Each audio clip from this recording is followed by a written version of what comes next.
Nós vamos falar hoje nesse programa daquele que para alguns críticos seria o filme mais vanguardista de todos os tempos, mas que infelizmente nunca conseguiu ser feito, mano. É muito louco isso, é o maior e mais importante filme jamais realizado. Exatamente, cara. O Duna do Jodorowsky, galera. E é uma ocasião muito propícia para falarmos desse projeto, do Duna dele, por dois motivos. O primeiro e mais óbvio é que Duna do Denis Villeneuve está nos cinemas agora, no dia da gravação desse vídeo aqui. E com a estreia do Duna do Villeneuve, muita gente voltou a lembrar da história por trás da adaptação de Duna. E o primeiro cara a adaptar Duna seria o Jodorowsky. Seria o Jodorowsky, pois é. O projeto dele nunca ganhou vida, mas depois veio o filme do David Finch, que não foi lá aquelas coisas. David Lynch, exato. David Finch é um desenhista.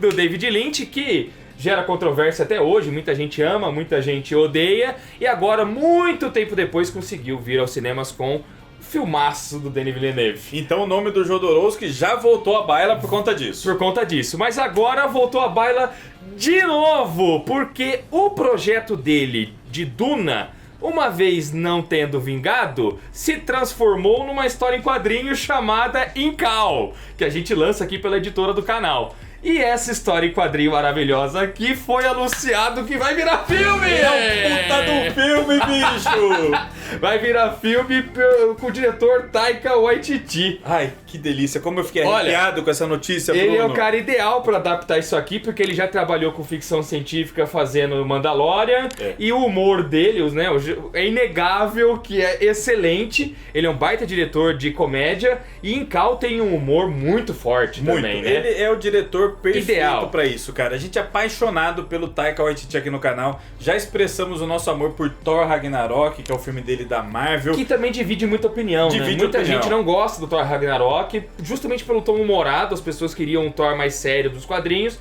Mas a gente, eu e o Daniel, a gente gosta muito desse filme. Mas, cara, dividir opinião é o lance do Jodorowsky, é o lance do Moebius. É isso aí. Sempre foi o lance do Incal. É isso aí. Então que as opiniões sejam divididas mesmo e que as discussões sejam geradas. Porque o objetivo de todos os envolvidos é fazer o intelecto crescer por meio das discussões, cara. Exatamente. Então isso é acerto também. E a gente gosta tanto do Taika Waititi que antes mesmo do Thor Ragnarok, a gente já tinha feito um vídeo 4 anos atrás falando da nossa empolgação com a escolha do Taika Waititi pro Thor, cara. Lembra? Falando da filmografia dele anterior, Falou né? da filmografia dele porque ele tem obras, assim, sensacionais na sua história. Inclusive, e a gente não citou nisso porque não tinha sido lançado ainda, o Jojo Rabbit, que é um puta de um filmaço. Concorreu ao Oscar, também, né? Exatamente. É verdade, mano. Então, é um diretor sensacional fazendo uma das maiores obras em quadrinhos da história. Pois é, o nosso Incal esgotou com o anúncio do filme, veio a esgotar, não tem mais na Amazon, acabou que esgotou também no nosso estoque. Foi. Nós já estamos estudando uma reimpressão, porque isso não pode ficar fora de estoque, principalmente agora que tá virando o filme, mas você ainda pode encontrar o antes do Incal, que ele fez dessa vez com o Jan Getov, não com o Moebius, mas foi feita uma passagem de bastão de Moebius para Jan Getov. Jan Getov emula bem o traço do Moebius aqui, isso é sensacional. E está em pré-venda ainda o Incal Final, que vai trazer inclusive a obra Mistérios do Incal, no mesmo volume, que é um livro sobre a produção de Incal. Vai estar uma enciclopédia com todos os conceitos e todos os bastidores por trás da concepção da obra. E vai estar encadernada junto da história Incal Final e o Depois do Incal, que estão tudo no mesmo livro. E vem com o box. Claro, vem o box junto e as pessoas depois vão poder colocar Incal, antes de Incal e Incal Final no mesmo box. Caprichado, olha esse projeto, vai ficar caprichado demais, que mano. Espetáculo, e olha que momento legal, anunciamos o Incal ano passado, começou a sair em janeiro, vamos terminar em dezembro, sem saber que o filme seria anunciado, cara. Sem saber, a gente não fazia sorte ideia. fazer isso. Pô, o universo, muito obrigado. Muito obrigado, cara. Pô, que coisa mágica. E o Jodorowsky está vivo para aproveitar esse lançamento do filme, né? O trailer, inclusive, do anúncio do Taika Waititi é narrado pelo Jodorowsky, né? Ele recebendo o Taika em sua casa e tal. É muito legal. O trailer de lançamento... Trailer, entre aspas, né? Uma entrevista ali com o Jodô. Isso. Ele anunciando o Taika pra vir cuidar de sua maior obra. É lindo, muito legal. É emocionante. E é na mesma pegada do documentário Duna de Jodorowsky. Isso. Inclusive, esse teaser de anúncio do filme Incal do Taika é dirigido pelo mesmo cara que fez o documentário, que é o Frank Pavich. Pois é, o mesmo diretor do documentário. O documentário, galera, é absurdamente sensacional. Tudo que nós vamos falar nesse vídeo aqui foi retirado do documentário e também do Mistérios do Incal, que está na nossa coleção. E o documentário vocês têm que ver. Não se limitem apenas a assistir o vídeo do Pipoca Nanquim. Vocês estão vendo aqui já um vídeo longo e tal. Nós vamos passar muita informação também, mas é crucial que vocês assistam ao documentário. Ele é fantástico. Você vê o Jodorowsky falando com o entusiasmo dele sobre aquele que seria o projeto de sua vida e nunca foi concretizado. É inspirador, sério, é inspirador. É um documentário que eu já vi várias vezes porque é isso mesmo. É ótimo. Ele te faz querer fazer coisas, assim, realizar obras, dá vontade mesmo de você produzir algo assim. Dá, mano. Porque é muito apaixonado, cara. Difícil você ver pessoas tão apaixonadas. O Jodorowsky é tipo o Alan Moore, cara. Ele tem uma visão de mundo, ele quer fazer aquilo acontecer. E ele move mundos pra fazer. Move mundos e fundos e ele não aceita dedo de corporações, de estúdios não, e nada por isso que o filme não rolou, inclusive. Ele tem né? uma índole impressionante, cara. E ele passa tudo isso nesse documentário. É sensacional. Eu não tinha visto o documentário ainda, eu assisti agora recentemente. E depois de ver o documentário, eu pude entender um pouco mais o porquê que você não gostou tanto quanto eu do filme do Denis Villeneuve. Porque realmente as ideias do Jodorowsky pro filme, mano, é uma pena que nunca aconteceu, porque são ideias muito melhores, de fato, do Léo Geier. Porque aí, no final das contas, era uma adaptação de um gênio mesmo. Cara. É isso aí, cara. Era um filme que também ia dividir opiniões, ia romper convenções. Enquanto que o do Denis Villeneuve é mais pé no chão, digamos assim. É um filme né? bem convencional. Convencional, mas é isso, convencional. Ele é bonito, ele tem todo o aspecto técnico. O Denis Villeneuve é um ótimo diretor, mas nem se compara à visão que o Jodorowsky tinha pra parar. E vocês vão entender essa visão agora, aqui nesse nosso vídeo, e depois assistindo ao documentário.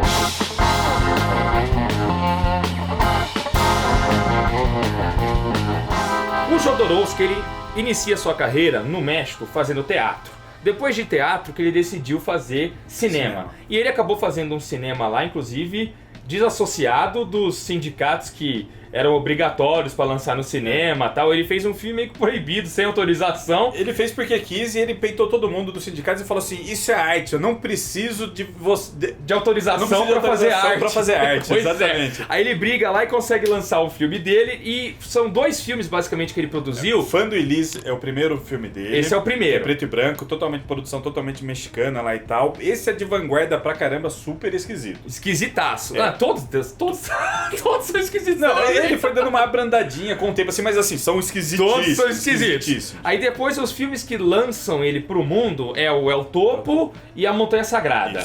Isso aí vai pros Estados Unidos, vai pra Europa. Eram filmes tão esquisitos e tão fortes assim que em alguns cinemas era exibido só depois da meia-noite. O El Topo ele vira um cult movie rapidamente, é o perfeito filme de meia-noite mesmo. Exato, ele começa assim a atrair legiões de malucos pro cinema. Ele ganha assim muitos fãs e muitos fãs importantes. É um cinema surrealista também, né? Com o El Topo, por exemplo, o John Lennon, a Yoko Ono, Bob Dylan, o Mick Jagger, a galera fica tudo apaixonada pelo Jodorowsky, pelo cinema dele. É um negócio transcendental assim que explodiu o mundo do cinema alternativo. Ele atua no filme junto com um filho de 7 anos. El Topo é uma obra-prima. É uma obra-prima. Filmaço. E depois ele faz a Montanha Sagrada, e esses filmes chamam a atenção do mundo todo, inclusive na Europa. Aliás, acho que principalmente na Europa, né? Ele consegue chamar muito público lá, porque o cinema europeu é um cinema mais intelectual também, vamos falar assim, de forma respeitosa, não que o de Hollywood não seja. É bem mente aberta, assim. Mas o de Hollywood pensa mais no cinema de massa, né? Um cinema mais formulaico, o blockbuster, mesmo pra trazer multidões. E aquelas fórmulas hollywoodianas e tal, aquele peso também dos produtores, de fazer sempre coisas dentro da fórmula que vai agradar o máximo de pra não perder dinheiro, ganhar muita grana e tal. E os europeus têm mais a cabeça do Jodorowsky, então conseguiu muita gente lá, mano. E ele chamou atenção de uma produtora de filmes de Paris chamada Camera One. Camera One ela era tocada pelo Michel Seydoux. Michel Seydoux ele assiste o Montanha Sagrada nos Estados Unidos e ele fala: eu vou distribuir esse filme aqui na Europa. Exato. E aí ele distribui e faz um puta de um sucesso. E o Jodorowsky fica muito feliz. Ele fala: pô, Michel Seydoux, você é o maior produtor, o maior distribuidor de filme que eu já vi. Eu quero fazer tudo com você, quero fazer tudo com a Camera One. Né? E o Michel Seydoux fala: e nós estamos ansiosos por produzir um filme seu, Jodorowsky. Que filme você gostaria de produzir conosco? Imediatamente o Jodorowsky fala: Duna. Aí entra a pergunta: por que ele decidiu falar que ele queria adaptar Duna? Nem ele direito sabe a resposta. Não. Ele diz no documentário no Mistérios do Incal que ele na época que ele deu essa resposta, ele sequer tinha lido Duna do Frank Herbert. Foi intuição, foi como um sonho pra Ele disse, né? que em determinada noite uma divindade falou com ele e disse assim: a sua missão de vida é adaptar Duna pro cinema. Sem ler. Sem ter lido. Sem ler. Ele sabia de Duna porque alguns amigos já haviam dito pra ele que é uma obra-prima da ficção científica. A Bíblia da ficção científica. Está pra ficção científica, igual o Senhor dos Anéis está pra fantasia. Você considera que fazia muito sucesso. O Duna saiu em 65, o primeiro livro. Uhum. Essa conversa do Jodorowsky, essa revelação que ele teve, se deu ali no começo dos anos 70, 73, 74. Por aí, Por aí. E aí ele já era muito famoso, o Duna já era muito bombado, assim, por ser uma ficção científica grandiosa, o nome do Frank Herbert de Duna, assim, chegou no mundo inteiro. Então ele sabia do potencial do Duna, alguns amigos tinham comentado pra ele, mas ter lido o livro mesmo, ele não tinha lido. Não, ainda não tinha lido, não. Mas ele falou Duna, deu essa resposta pro Michel Seydoux e falou assim: consiga, por favor, os direitos autorais de Duna, porque é isso que eu preciso adaptar. O Michel Seydoux falou: deixa comigo. Foi e comprou rapidão os direitos autorais de Duna, não pagou muito caro, inclusive, e falou: tá aqui, bora trabalhar, mano. E aí Jodorowsky começou a trabalhar com Duna. Foram 2 anos e meio de pré-produção, uma saga incrível, assim, fenomenal. Uma epopeia recrutando um time dos sonhos pra adaptar Duna, e é isso basicamente que nós vamos contar aqui pra vocês. É uma história melhor que a ficção, cara. Muito bom, negócio mano. Fenomenal. Assim, vocês vão ver o nome dos envolvidos, vão ver a paixão do Jodô, e não tem como falar, meu Deus do céu, se esse filme tivesse saído, ia ser um estouro, cara. Ia mudar os rumos da humanidade. Aí o documentário, né, Duna de Jodorowsky... De 2013, esse documentário. 2013, ele já abre com o Jodô falando sua ambição com o filme, né? Aí abre aspas aqui pro Jodorowsky. Ele diz assim, ó: eu queria fazer um filme que desse às pessoas que tomavam LSD nessa época as alucinações que a droga dava, mas sem as alucinações. Eu não queria que elas tomassem LSD. Eu queria fabricar seus efeitos no cinema. Meu filme iria mudar as percepções do público. Minhas ambições com Duna eram tremendas. Então, o que eu queria era criar um profeta. Queria criar um profeta que mudasse as jovens mentes do mundo todo. Para mim, Duna seria como a chegada de um deus. Um deus artístico, cinematográfico. E ele narrando isso no cinema... Isso é arrepiante. É arrepiante. É arrepiante. God! Ele fala com ele vitalidade. Fala francês, assim. ele fala espanhol, ele mistura tudo, Mistura. uma paixão. Ele mistura inglês e espanhol. É muito louco mesmo, né? Um deus artístico, cinematográfico. Para mim, não se tratava só de fazer um filme. Era algo maior. Eu queria fazer algo sagrado, livre, com novas perspectivas. Abrir a mente, open my mind, né? Porque na época eu me sentia em uma prisão. Meu ego, meu intelecto queria abri-los. Por isso comecei minha luta para realizar Duna.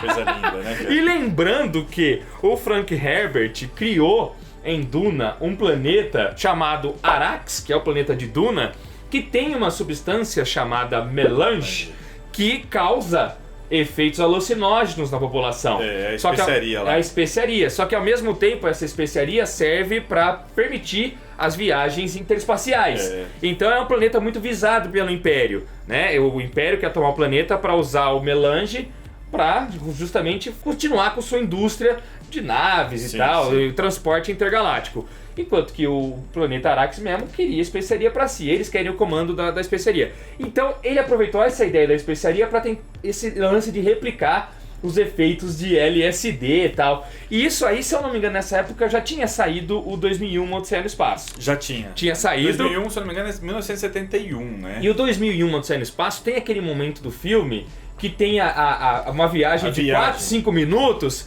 que é bastante alucinógena também. Ela é né? bem doidona, assim, ela não necessariamente passa os efeitos do LSD, mas ela era muito utilizada pelos usuários de LSD pra ficar ainda mais doidão. Então a galera tomava um e ficava lá viajando no cinema. Ia no cinema viajar. Ficou bem associada com a coisa do LSD, né, cara? E o momento como um todo, né, os Estados Unidos principalmente, da contracultura ali, era um negócio de estudo de drogas mesmo. Era. A coisa do alucinógeno era muito estudada nas Tinha universidades. tudo a ver com a época. Tinha tudo a ver com a época. Tinha tudo a ver. Muita produção de literatura literatura, de música, de cinema. É o grande momento ali do LSD, das outras drogas também, né? Foi no começo dos anos 70, final dos anos 60, começo dos anos 70. E Hollywood achava que seria impossível lançar uma ficção científica que superasse 2001, Odisseia no Espaço. 2001 era o auge. Hollywood não estava tão interessado assim em fazer ficção científica, né? Porque pra eles a maioria dos filmes era filme B. E tinha lá 2001 em separado que não dava pra superar. E o 2001, apesar de ter essa cena malucona aí, era um filme sério, técnico pra caramba. Isso. Grandioso, do Stanley Kubrick, sabe? Um cara que já vendia muito, era um puta de um gênio consagrado. O Jodorowsky queria ir numa outra vertente. Ele falou, eu não quero a vertente técnica do 2001 Odisseia no Espaço. Ele foi pra porra louquice. Exatamente. Eu quero viajar, eu quero abrir a mente dos jovens, eu quero fazer um filme profético. Tanto que as ideias divergem muito do Duna do Frank Herbert, né? O lance do Paul Atreides como profeta, no final, a mente dele, no final do filme, o Paul Atreides seria morto e sua mente ia encarnar, ia se multiplicar na mente de todos os Fremen do planeta de Arrakis, e ele ia se tornar uma entidade plural, e o próprio planeta Arrakis ia ser uma entidade cósmica. O planeta ia ganhar consciência, ia ganhar uma consciência, ia virar um messias pra passar essa consciência pra outros planetas. Isso, e o planeta ia se deslocar pelo universo, né? Justamente profetizando pra outros lugares. Mas tal. ó, aí tem um Olha, a ideia era muito, foda. Muito louca, foda. Muito filosófica, misturando religião com filosofia, com ocultismo, muito mais que ficção científica. Tem um detalhe aí que depois que ele anunciou pro Michel Seydoux que ele queria fazer o Duna e ele comprou o direito autoral e tudo mais, ele decidiu realmente ler o livro e fazer o roteiro dele. Foi claro. Ele ficou algumas semanas lá num castelo mesmo, alugado pelo Michel Seydoux. Antes ele conta que ele foi à meia-noite numa livraria. Ah, sim. Esperar ela abrir pra ele poder comprar o livro, e ele leu o livro basicamente em um único dia.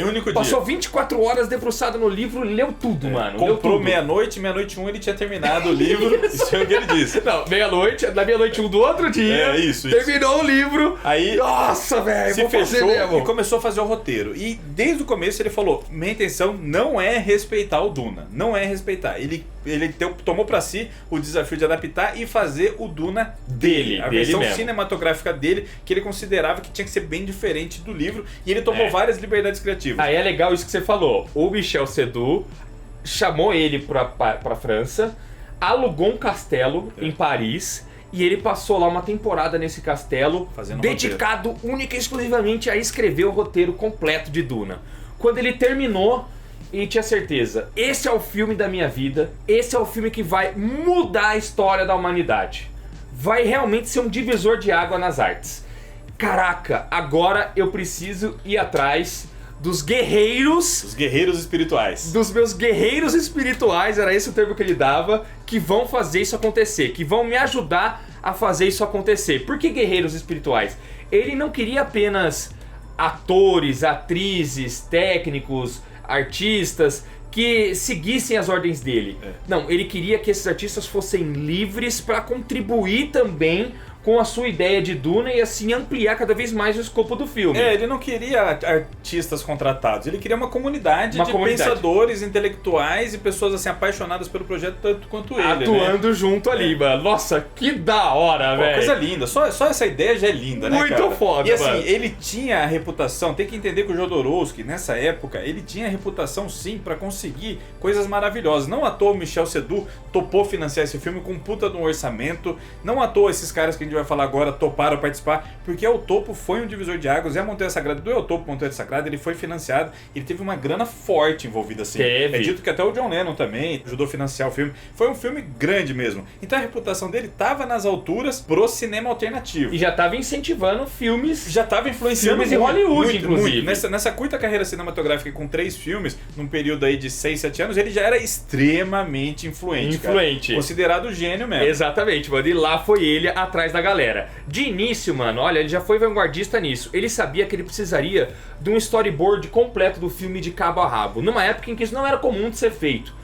Hoje em dia, esses filmes de ação, filme de ficção científica, tem storyboard mesmo, completinho, elaborado. O diretor vai com isso pro estúdio na hora de gravar, mas nessa época não tinha. Mas ele sabia, eu preciso de um storyboard completo, eu preciso de um artista que seja o meu cameraman e que coloque no papel tudo o que eu penso. E ele escolheu um artista em específico. Jean-Giraud. Moebius. Ele topou com os quadrinhos dele, no caso do Blueberry. A gente contou bem essa história aí no programa especial do Moebius que a gente fez, Tem o Mestre da Arte duplo, episódio duplo aqui no canal sobre a vida e obra do Moebius, que vocês têm que assistir. Mas basta dizer que ele se encantou com a arte do Jean-Giraud e, por um acaso, topou com o Moebius numa reunião com seu agente publicitário. Ele tava lá no escritório. No escritório, cara, assim. ele entrou no escritório e falou: é você, você está aqui. E o Moebius tinha feito, se eu não me engano, ou fez um pouco depois, o cartaz do El Topo francês, cara. Fez depois, né? E aí ele falou: é você aqui e tal, eu quero você pro meu filme pra fazer meu storyboard. E o Moebius falou: bom, as obras de ficção científica eu assino com o nome de Moebius. Então me chame de Moebius. Primeiro ele hesitou, ele falou: não sei. E aí o Jodorowsky falou: não, você tem que decidir agora, porque amanhã a gente tem uma viagem pra Nova York, pra Los Angeles, pra falar com o Douglas Trumbo, não sei o que. Decide agora. Ele falou: não, me dá um tempo pra pensar. Se você não escolher agora, decidir agora, eu vou chamar o Druillet. Eu vou chamar o Philippe Druillet pra fazer. Do nosso Lone Sloan, da editora. Aí o Moebius pensou e falou: tá bom, então eu topo. E lá foi Moebius. Antes da gente falar do Douglas Trumbo, a gente já conta quem é esse cara. Só contar pra vocês o que ele e o Moebius produziram junto. Mais de 3.000 ilustrações para compor o storyboard. E não só isso, também várias concept artists de figurino, visual dos personagens, tudo, mano. Tudo elaborado pelo Moebius. É algo assim espetacular mesmo. Mano, eles filmaram tudo no papel, assim. Filmaram. Tudo, quadro a quadro, bonitinho. O Jodô no documentário fala que o Moebius era um gênio. Além de desenhar muito bem, de ter uma mente extremamente criativa, ele era muito rápido. Ele até faz isso na hora lá, né? Ele... E queria falando assim: agora eu quero um close-up no meu personagem e tal. E o Moebius lá, agora a câmera se afasta e vai pra não sei aonde, eu quero ver essa paisagem e tal. De início ele queria fazer um grande long shot, um plano sequência. Cara, só esse plano sequência, só essa ideia dele, velho, já... O Moebius Foda. desenha um plano sequência absurdo assim, cara. E os dois juntos fazem tudo. Era pra ser o maior plano de sequência da história, Da mesmo. história. Porque ia ser uma viagem pelo universo. Pelo universo, gigante, mano. coisa Muito linda. foda. O Moebius consegue passar pro papel todas as ideias da cabeça do Jodorowsky, mano. Projeto animal, assim. Aliás, eu adoraria poder um dia ver um livro disso lançado. Dito que só tem 2 no mundo, tem alguns espalhados em estúdios por aí, mas não se tem noção. E recentemente eu vi que teve um leilão de um livro desses. Olha! Uma pessoa comprou, uma pessoa física, né? Só que aí agora se estuda a possibilidade de alguém relançar isso, porque precisa mesmo De alguém ganhar o lançar mundo, comercialmente, cara. né? Porque é um negócio, um objeto Tá de estudo tudo lá. sensacional, Tem né? o desenho e tem o texto embaixo, desenho, texto embaixo, desenho, texto... Assim, o filme inteiro existe na versão de storyboard. É o que a gente chama do de Moebius. Bíblia. Bíblia hoje em dia é um negócio super convencional no meio audiovisual. Aí eles fizeram uma pro Duna. Claro que não com arte final, não colorido, não, o rascunho, né? A maioria Claro. das vezes lápis, ocasionalmente uma canetinha e tal, e nos conceptos dos personagens aí tem cor, tem aquarela É e tudo foda, mais. é um negócio foda. Aí eles tinham, o Moebius foi isso, foi um parceiro que colocou as ideias todas no papel. Só que, claro, ele precisava dos seus outros guerreiros espirituais, né? E eles fizeram essa viagem para os Estados Unidos para tentar falar com o Douglas Trumbull. Ele era o cara responsável pelos efeitos especiais de 2001, Uma Odisseia no Espaço. Gigante. Era o monstro, maioral de Hollywood. Um monstro. O maioral de Hollywood. Fizeram uma reunião com o cara, no escritório do cara. Durante a reunião, tava o Moebius e tava o Jodô. O cara ficava falando com eles e ao mesmo tempo atendendo o telefone, falando com umas 40 pessoas ao mesmo tempo. Meio que menosprezando eles, assim, sendo super frio. E quando decidiu dar atenção pra eles, foi pra se vangloriar. Pra se achando, o patrãozão, assim, o bom da boca. Isso, sabe? Tipo, o cara quer mostrar que, ó, eu sou importante, valorize meu passe, né? Olha como eu sou ocupado, como eu sou requisitado. O Jodô não gostou do cara, mano. Não bateu o santo com dele. Não. Falou, não, esse cara... Não é guerreiro espiritual. Não é guerreiro espiritual, eu não quero. Tchau, muito obrigado, eu não quero você. Negou o Douglas Trumbo. Negou o Douglas Trumbo, o maioral de Hollywood. O Moebius até fala, como que você foi capaz de dizer não pra esse cara? Não, não era ele, não era meu guerreiro espiritual, não serve pra mim. Não quero. Aí eles... Eu tô pegando aqui a pauta porque eu marquei os nomes de todo mundo, né, galera? Eles, depois disso, eles entram num cinema... O Jodorowsky, ele fica na cabeça e fala, puta, agora onde eu vou encontrar um especialista em efeito especial que seja bom pra caramba, competente e que se encaixe nessa coisa do guerreiro espiritual. Por um acaso, nesse mesmo final de semana da reunião Que lá eles em Los estavam Angeles, lá? ele viu um festival de filme indie, assim, entrou pra assistir e tava passando Dark Star, do John Carpenter. Do John Carpenter, galera. É o primeiro filme do Carpenter, total baixo orçamento, assim, só que é um filme que, assim, quem curte ficção científica tem que assistir, é fundamental pra carreira do John Carpenter, abriu muita porta pra ele, né? Ele assistiu e falou, puta, esse cara vai fazer, esse técnico de efeito especial vai fazer. Esse é o meu cara. Ficou esperando os créditos lá, aí ele falou, Dan O'Bannon, esse é o cara, eu vou procurar ele. E aí ele procurou o Dan O'Bannon. Ele era novo na época, tava em começo de carreira, foi falar com o Dan O'Bannon. O Dan O'Bannon não tava entendendo muito, né? O Dan O'Bannon era um garotão na época. Na época. O Jodorowsky fala assim, ele parecia um menino criado por lobos, assim, um selvagem quando eu fui falar com ele. Arredio, esquisito e tal. Aí ele tinha que convencer o Dan O'Bannon a participar do projeto. Como que ele convenceu? Ele falou assim, ó, essa aqui é uma maconha das boas. É a melhor erva que eu tenho. Dividiram ali. Dividiram uma erva ali pra trocar uma ideia. O Dan O'Bannon, na época que o documentário foi feito, já era falecido.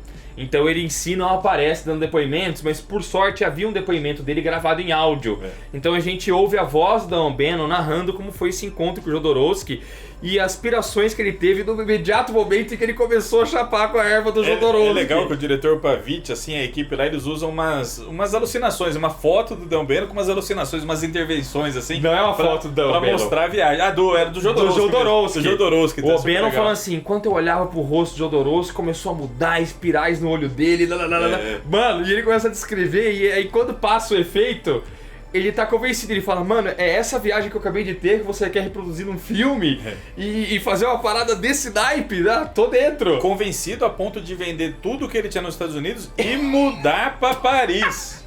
O Dan O'Bannon vai de mala e cuia pra Paris. Se não me engano, é a viúva dele que dá depoimentos contando como foi essa época, né? O cara se mudou pra Paris com o Jodorowsky. E ele tinha seus dois guerreiros, os primeiros, o Moebius e agora o Dan O'Bannon. Mas ele precisava de mais. Aqui nós estamos seguindo a ordem de convocações, porque basicamente, Danzinho, é um filme do cara é tipo os Eternos. Recrutando, exatamente, recrutando a galera, assim, pra fazer o time dos sonhos dele, né? E nós estamos indo na ordem que o documentário aborda também, né, cara? Muitas dessas histórias, elas foram ao mesmo tempo, assim, né? Que o documentário colocou a ordem certinho, mas você pensa, pré-produção, enquanto o Jodô tava falando com um, o Michel Sardou tava falando com o outro, o Jean-Paul Guibon, que era um produtor associado, executivo ali da Camera One, também tava falando. Foram 2 anos e meio nesse tempo 2 aí, anos como e a gente meio, falou. Tudo se confundindo ali, né? Aí na sequência eles abordam a escolha pro Duque Leto, né? Para fazer o papel de Duque Leto, eles queriam o David Carradine, que tava estrelando o Kung Fu na época. Já tinha estrelado, né? A série famosa, inclusive. Fez um puta de um sucesso nos Estados Unidos e em parte do mundo também, né?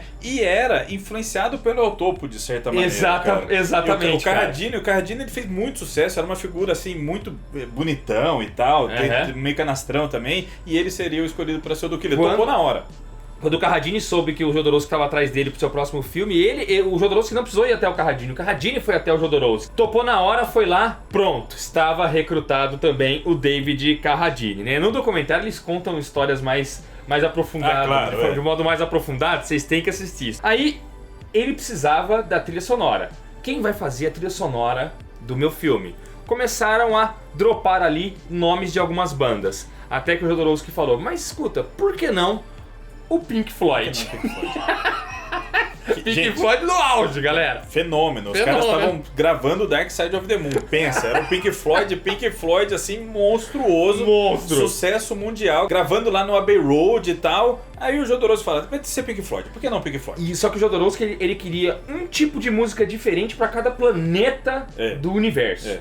Então, o Pink Floyd seria justamente o planeta que a banda que ia cuidar do planeta de Arrakis. Arrakis. É a trilha sonora principal de Duna ali, que compõe aí, sei lá, 80%, 90% das músicas. Mas ele queria algumas outras específicas. Além do Pink Floyd, ele convidou também o Magma, que era uma banda francesa de prog, legal pra caramba também, pra fazer as músicas do planeta Harkonnen, da família Harkonnen. Já a gente fala, inclusive, porque o Magma é uma peça-chave pra convocação de outro dos seus guerreiros espirituais, né? Mas voltando pro encontro com o Pink Floyd, ele consegue um encontro com os caras, mano. No Abbey Road, inclusive, velho. No grande estúdio Abbey Road. Não, os caras, na hora que ele fala assim pro Jean-Paul Guibon e pro Michel Sardou, os caras falam, puta, Pink Floyd vai ser difícil. Os caras estão estourando muito aí, não sei o quê.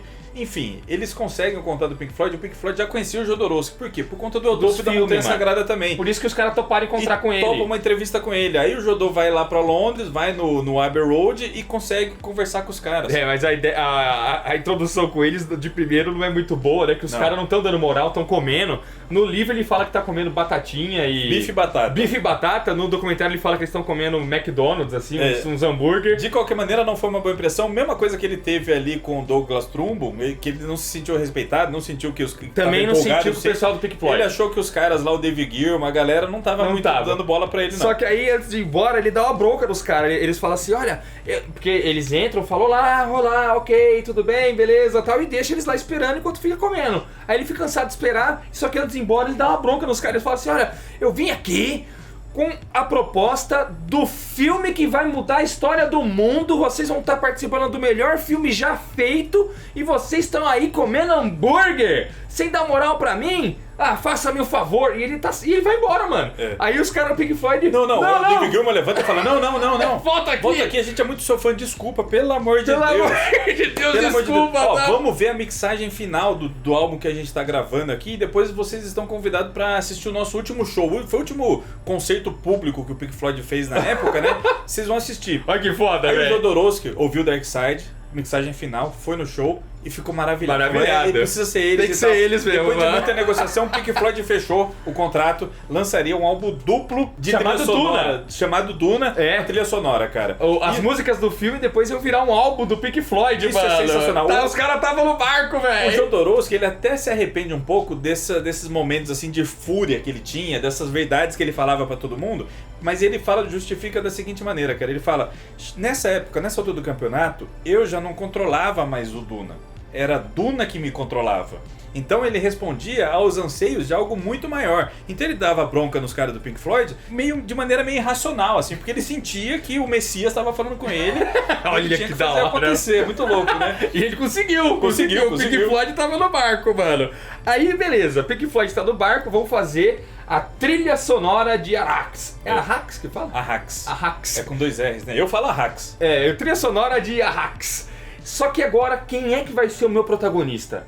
Quem vai ser o Paul Atreides? Quem vai ser? Ora, não tem pessoa melhor do que my son, meu próprio filho. Brontes Jodorowsky, que já tinha atuado com ele em Ao Topo com 7 anos de idade e agora estava com 12 anos. O Jodorowsky queria o filho dele por quê? Porque o filho dele ele poderia preparar tal qual o Duque Leto preparou seu filho, Paul Atreides, na história do livro. Ele botou o filho pra treinar, pra interpretar o Paul Atreides. Treinando como? Treinando as artes da atuação? Mais do que isso, treinando fisicamente. Física e mentalmente. E mentalmente também. O Jodorowsky arrumou um treinador fudido de jiu-jitsu. Eu tenho o nome do treinador aqui, ó. Lá pra treinar o moleque. O Jean-Pierre Vigneault. Treinou o cara, mano, em karatê, judô, aikido e até mijutsu. Esse cara, ele treinou um monte de gente. Treinava dublê, treinava um monte de ator pra fazer cinema. Ele era importante no meio. Ficou 2 anos e meio treinando um moleque de 12 anos. 2 anos, 6 horas por dia, 7 dias por semana, com ele treinando o filho para que ele se desenvolvesse fisicamente e abrisse sua mente. E se desenvolvesse intelectualmente também. O filho dá depoimentos e diz que o treinador era um verdadeiro carrasco. Exigia demais dele, exigia muito mesmo. A ponto dele ficar exausto dia após dia. Mas ao final desse treinamento, ele seria o próprio Paul Atreides. A visão do Jodorowsky era essa. Ele não vai ser um ator interpretando, ele vai ser o Paul. O Jodô... Claro, o menino treinou à toa, porque a gente sabe que o filme nunca aconteceu, né? Coitado do garoto. O Jodô aí fala sobre o treinamento do filho, né? Agora, no documentário. Ele diz assim, né? Eu abri sua mente. Era o que eu estava fazendo.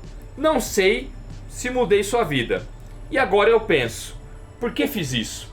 Sacrificar meu próprio filho? Mas na época...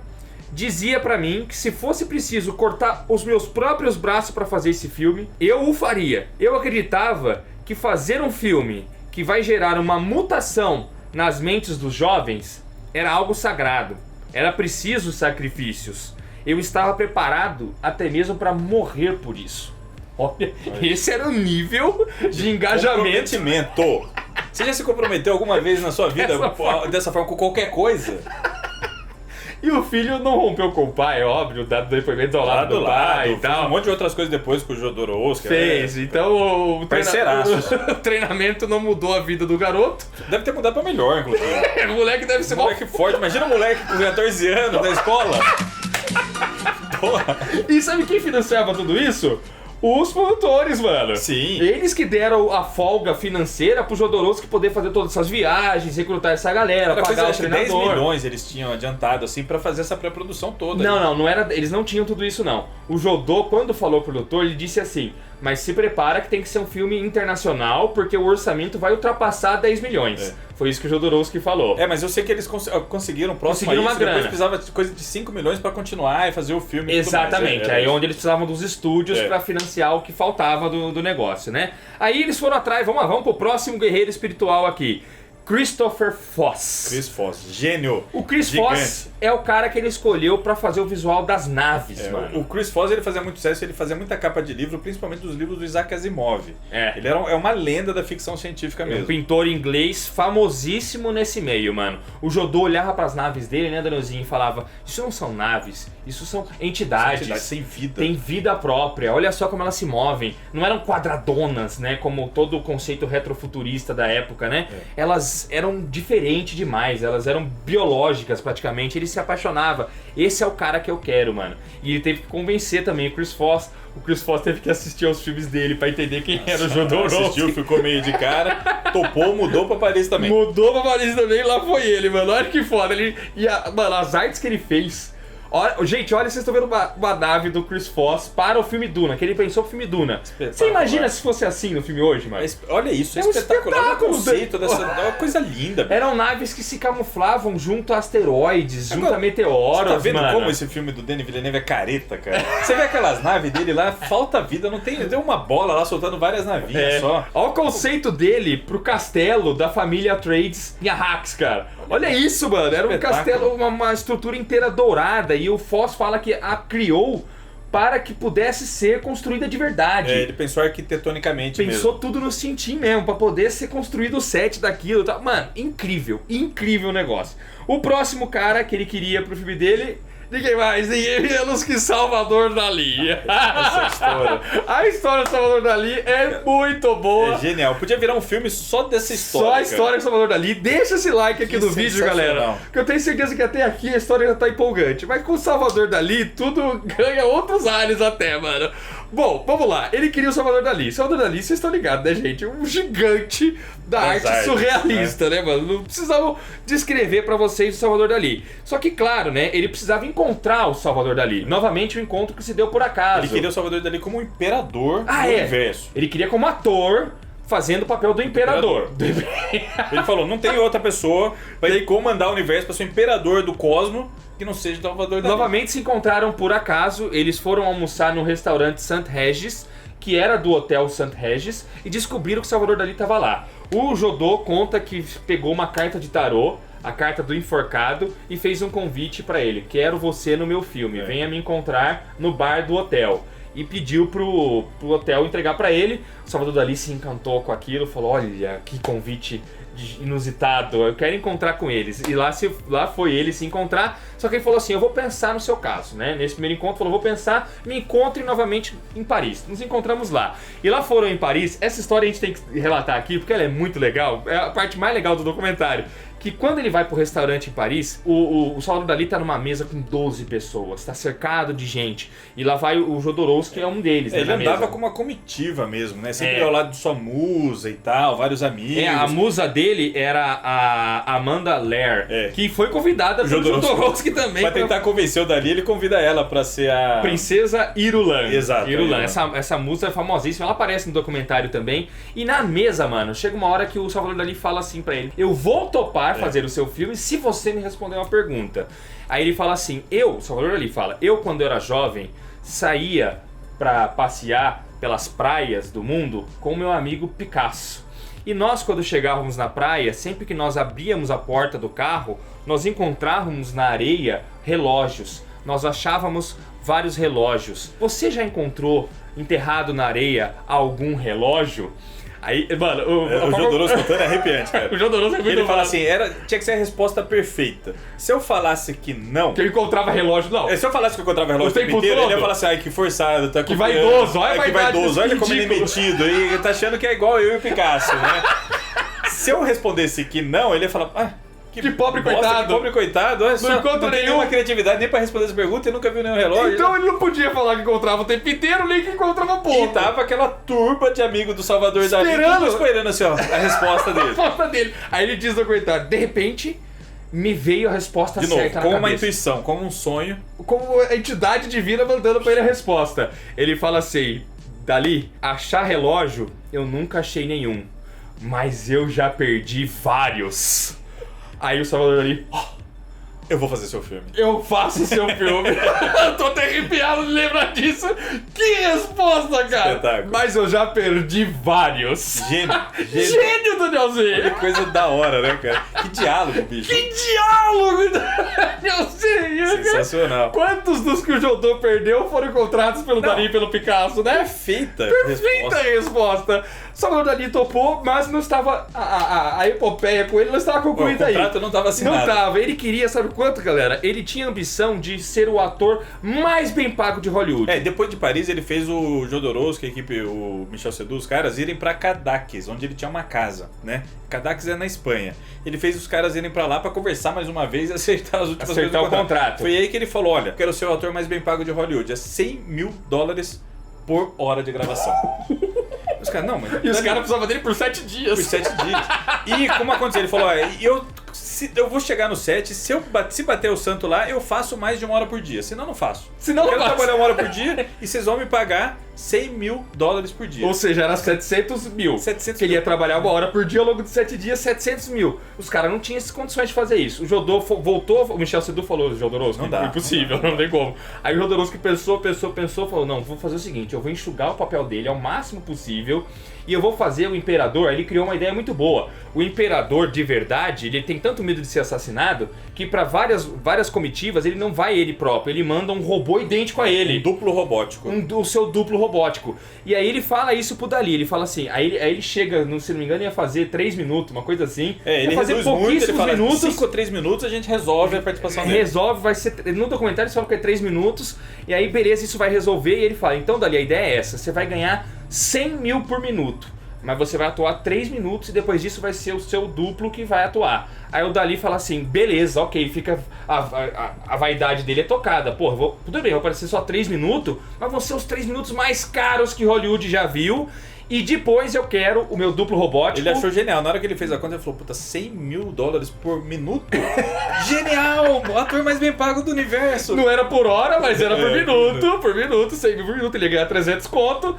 E ele queria que depois o robô fosse doado pro museu dele. Pro museu dele. O Jodorowsky falou, fechado.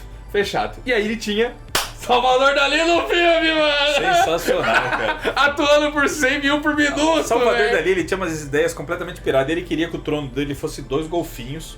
E um dos golfinhos recolheria, era tipo uma privada gigante. Isso. Ele queria fazer xixi na boca de um golfinho e cocô na boca do outro golfinho, porque ele achava nojento misturar xixi e cocô. Ele falou isso pro Jodorowsky, ele falou, vocês vão ter que colocar isso no filme. Começou a fazer vários pedidos. Eu quero um malucos. helicóptero. Eu quero um helicóptero, eu quero uma girafa No set. no set e de preferência que ela pegue fogo em algum momento. Começou vários pedidos, o Jodorowsky, não, tá bom, a gente resolve. E o orçamento em plano. É sensacional que o Jodorowsky fala Gente, que... é muito bom. Aí ele foi lá na casa do Salvador Dali, já depois que as coisas estavam mais rolando assim, ele olhou um funcionário do Salvador Dali fazendo uma cama que eram 2 golfinhos entrecruzados. Assim. Você vê que o Salvador Dali tava fixado mesmo nessa coisa de golfinho. Ele mandou fazer pra casa dele. casa dele. A ideia que ele teve pro filme, mano, muito bom, velho. Aí depois, mano, já estamos aqui, ó, no H.R. Giger. É. Salvador Dali falou pra ele, você tem que chamar um artista que eu conheci numa exposição. Mostrou que é o o Giger. catálogo do Giger pro Jodorowsky. Vai atrás desse Giger, que é um suíço, mano. O Jodô foi, viu a exposição e considerou a arte dele doentia. E falou, esse é o cara que eu quero. Não é o Moebius que vai fazer os Harkonnes, os vilões do filme. Não, vai ser esse cara, O Moebius o Giger. tinha feito alguns esboços e tal, mas ele sentiu que o Giger era o cara Pra fazer os o Harkonnen. Harkonnen. Galera, o Giger não tinha feito nada no cinema daquela época. O filme de Duna não virou. Mas, vocês estão ligados, tudo isso foi apresentado pra Hollywood. Hollywood depois chamou vários desses integrantes do Jodorowsky, do time dos sonhos Jodorowsky, pra fazer projeto lá. O Giger foi o cara que fez o visual do Alien, mano. Não, o Dan Bannon foi o roteirista do Alien. É. O Ridley Scott pegou toda essa equipe. Toda a pegou equipe. o Moebius, o Bannon, o Chris Foss e o Giger pra fazer o Alien. O Alien só existe por conta dessa história que a gente tá contando Se não aqui. fosse o Duna de Jodorowsky, Alien nunca teria saído, tá É. ligado? E o Giger topou também, né, mano? Só que o Giger só topou depois de ir ver um show com o Jodorowsky da banda Magma. O Magma era essa banda de heavy metal, hard Heavy rock, metal né? não, progressivão, doido pra caramba, tem um É estilo progressivo? próprio deles. Eles inventaram um dialeto próprio pra cantar as músicas, a maioria das músicas. Olha que louco, Magma é mano. uma experiência sensacional, cara. É um som assim Eu não maravilhoso. sabia disso. Louco pra caralho, pesadão, esquisitaço, sempre causou controvérsia, né? Faziam shows violentos. Era a e banda, tal. o vocalista era o Christian Vander. Ele é batera, né? O Christian Vander. Cabeçou todo o ele era projeto- batera, não era projeto vocalista. Magma, que cantava também. Também Era cantava, o cara tá. por trás de É que tudo ele lá. aparece no documentário cantando. Falando, era É. o cara por trás Ele, de tudo. ele aparece Magma. no show e ele dá depoimento. E, pô, é um negócio assim, um negócio sensacional. E aí o Jodorowsky fala, Giger, vem cá, vamos assistir o show do Magma que vai fazer a parte dos Harkonnen. Ó, essa banda é que vai fazer a trilha sonora do pessoal que eu quero que você desenha os conceitos e cria as moradias, a estrutura, as naves. Não sei se vocês estão ouvindo o som de ambulância aí, se estiverem, ela já está passando, não faz mal, já passou. E o Giger se encanta, fala, nossa, mano, ele adorou o show, adorou todas as Como que ele ideias. fala? Ele tem um sotaque desgraçado. Nossa, ele tem uma diferente, né? voz... Ele fala alemão. Uma voz robótica meio assim e Ele tal. parece uma criatura dele mesmo. Parece, assim, né? mano, parece, velho. Eu nunca tinha visto ele dando depoimento. Ele é O documentário é legal, mano.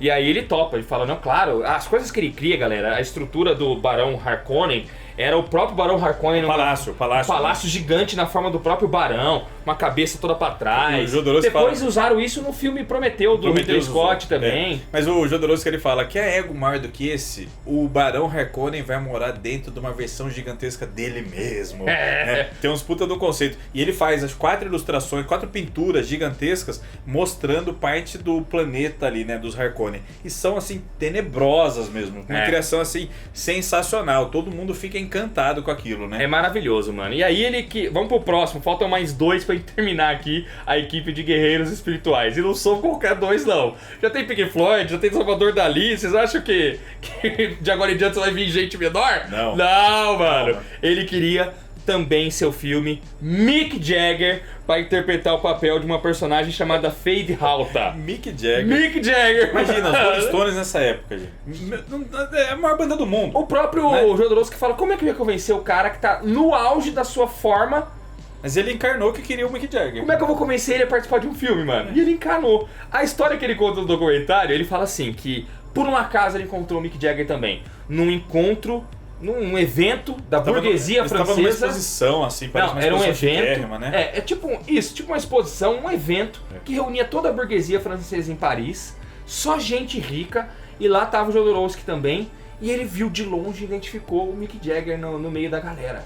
E quando ele identifica o Mick Jagger também olha pra ele. O Jodorowsky hesitou, falou, o Mick Jagger tá ali. Será que eu falo com ele? Será que eu não falo com ele? Ficou hesitando ali alguns minutos, né? E aí o Mick não precisou pensar muito. Aí ele percebeu que o Mick Jagger tava vindo em direção a ele. E ele descreve assim, ele fala que o Mick Jagger, ele tirava as pessoas da frente dele. Ele fala que conforme o Mick Jagger andava, as pessoas já abriam caminho pra abriam ele. um caminho pra ele, exato. É isso aí. E aí ele cai a ficha que o Mick Jagger tá vindo falar com ele. Com ele mesmo. Ele não vai precisar falar com o Mick Jagger. O Mick Jagger tá vindo falar com ele, né? E o Mick Jagger só para em frente a ele, não fala nada, e aí o Jodorowsky abre a boca e fala: eu quero você no meu próximo filme.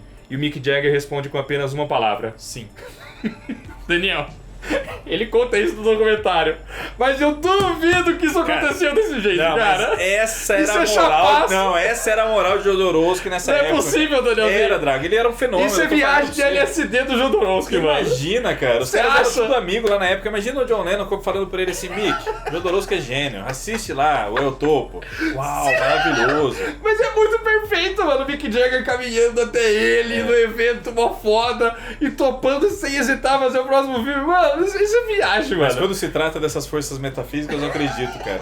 Mas enfim, Mick Jagger estava no filme. Tá, Tava lá do plano de produção deles, tinha Mick Jagger também. Topou fazer. E o último cara que ele queria, faltava escolher o Barão Harkonnen, um personagem super importante também, mano.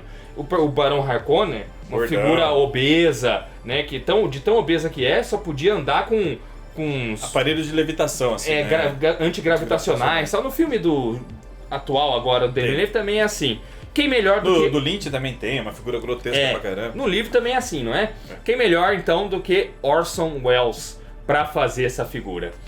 Mano, Orson Welles. O Orson Welles sempre inspirou o Jodorowsky. O Jodorowsky fala, o maior cineasta que já existiu. Tava aposentado já nessa época. Já tava gordaço, tava muito gordão assim mesmo. E o Jodorowsky falou, tem que ser ele. Além de ser uma inspiração, visualmente, ele é o Barão Harkonnen. E ele descobriu que o Orson Welles frequentava vários restaurantes em Paris. E aí ele incumbiu os produtores do filme de, vamos descobrir o restaurante favorito dele, vamos lá. O Orson Welles inspirou o Jodorowsky lá no começo. Aquele plano sequência que a gente falou no comecinho, que o Joe Moebius fez lá, que ia atravessar o universo. Que ele queria fazer no filme. Ele queria fazer pra superar o plano sequência que o Orson Welles fez no Marca da Maldade. Verdade. Cara. Ele fala isso, fala, olha, é um plano sequência maravilhoso, é um dos planos sequência mais bonitos da história do cinema, é um filme maravilhoso.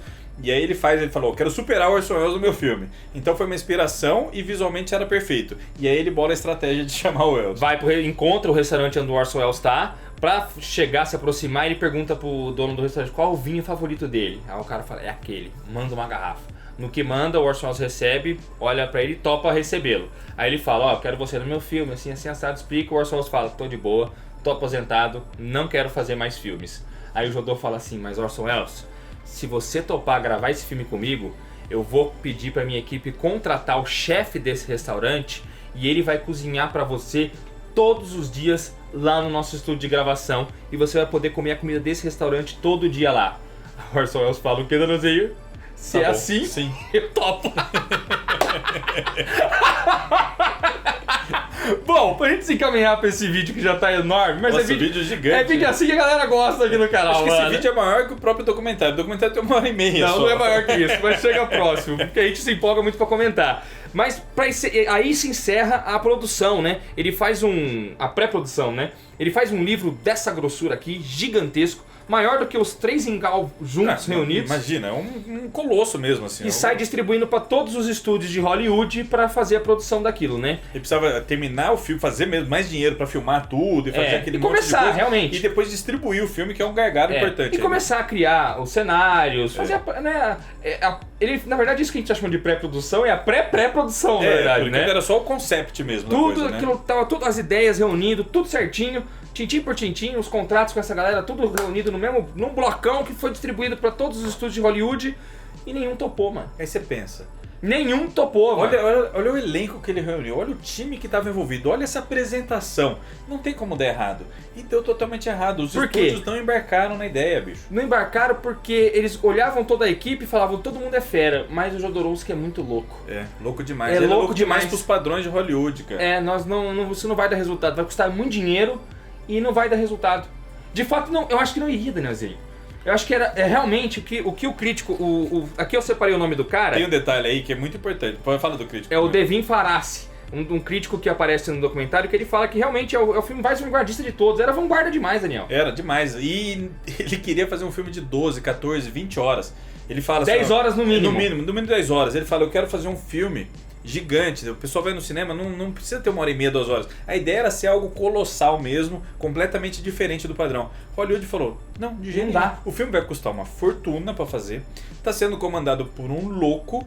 Era considerado um louco. E vai ter uma duração gigante. É louco. Tem que terminar. E vai ter uma duração gigante, ninguém vai ver isso. Vai ser um flop colossal, vai ser um fracasso anunciado, né? Pediram pra ele, se você reduzir isso aqui pra 1h30, a gente faz. Não, aí o Jodorowsky Ele jamais se sentiu insultado. Não, é bonita a frase dele, ele fala assim, eles estavam tentando interferir no meu sonho. Você interfere no sonho de uma pessoa, a pessoa é livre pra sonhar do jeito que ela entender. Era o meu Duna, eu queria fazer do meu jeito e eu não ia aceitar nenhuma imposição de ninguém, de nenhum bastardo de Hollywood.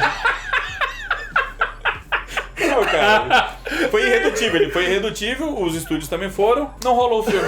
Nunca rolou, mano. Todo esse trampo. E só que aí o tomo gigantesco que foi distribuído dos estúdios, os estúdios não devolveram. Não. Ficou lá. E todos os estúdios, assim, Paramount, Disney, Metro Goldwyn Mayer, todo mundo recebeu isso Warner, daí. tudo, mano, tudo. Universal. Só que os bagulhos não foram devolvidos.